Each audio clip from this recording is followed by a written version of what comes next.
তাআলা বলছেন লাআল্লাকুম তাত্তাকুন, কেন এই সিয়াম ফরজ করা হলো, কেন এত আয়োজন, মাসব্যাপী না খেয়ে থাকার এই আয়োজন কেন? This is the prime objective of সিয়াম।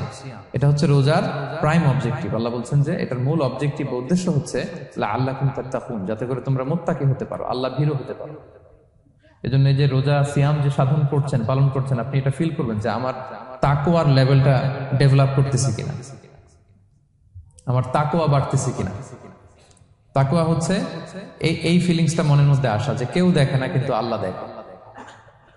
কেউ দেখে না, সবার চোখকে ফাঁকি দেওয়া যায়, কিন্তু ফাঁকি দেওয়া যায় না একজনের চোখ। কার চোখ? আল্লাহর চোখ কিন্তু ফাঁকি দেওয়া যায় না। এই জন্য শুধু সিয়ামের সাথে আল্লাহ স্পেশালি বলেছেন লাআল্লাকুম তাত্তাকুন, যাতে করে তোমরা মুত্তাকি হতে পারো। একটু খেয়াল করে দেখেন, এই যে রমাদানে আমরা মাঝে মাঝে একা একা রুমের ভেতরে থাকি, ঘরে থাকি, খুব তৃষ্ণার্ত। আমি যদি বোতল ভরা পানি আছে, 2 ঢোক পানি খেয়ে ফেলি, কেউ বুঝবে? আজকে বাসায় কেউ লুকায় পানি খেয়ে আসছে কিনা, খেয়ে আসছে না না খেয়ে আসছে, আমাদের চেহারা দেখে কি বোঝা যাচ্ছে বলেন তো? বোঝা যাচ্ছে না। আমি চাইলে ফ্রিজ থেকে বের করে মিনুম খেয়ে ফেলতে পারি, 100+ একটা ঢকঢক করে খেয়ে ফেললাম, এদিকে এসে রোজাদার সাজলাম, সবার সাথে ইফতারি টাইমে ইফতার করলাম। কেউ ধরতে পারবে? পারবে না।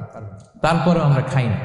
কেন খাই না? কারণ এই ফিলিংসটা আমাদের মধ্যে আছে, কেউ দেখে না কিন্তু একজন দেখে। তিনি কে? লাআল্লাকুম তাত্তাকুন। রোজা তোমাদেরকে মুত্তাকি বানাবে। কেউ নাই, তারপর আল্লাহর ভয়ে আমরা খাই না। উমর ফারুক রাদিয়াল্লাহু তাআলা আনহু রাতের অন্ধকারে লুকিয়ে লুকিয়ে মদিনার জনগণের খোঁজ খবর নিতেন। তো মাঝরাত থেকে তিনি পেট্রোলিং করলেন, করে ফিরে আসতেছেন, হঠাৎ দেখলেন একটা প্রাচীর ঘেরা ঘর। ফজরের আগ মুহূর্তে ঘরের ভেতরে একজন বৃদ্ধা মহিলা আর একটা ইয়াং মেয়ে কনভারসেশন করতেছে। উনি বাইরে থেকে আলতো আওয়াজে শুনতে পাচ্ছেন। কনভারসেশনটা এরকম ছিল, বৃদ্ধা মহিলা যুবতী মেয়েকে বলতেছে, মা তাড়াতাড়ি ওটের দুধ দহন করে পানি মিশায় ফেল, তাহলে মদিনার বাজারে অনেক দামে বিক্রি করা যাবে। ওমর ফারুক কাউকে দেখতে পাচ্ছেন না, শুধু শুনতে পাচ্ছেন কনভারসেশন। তো মেয়ে বলতে আরম্ভ করলো,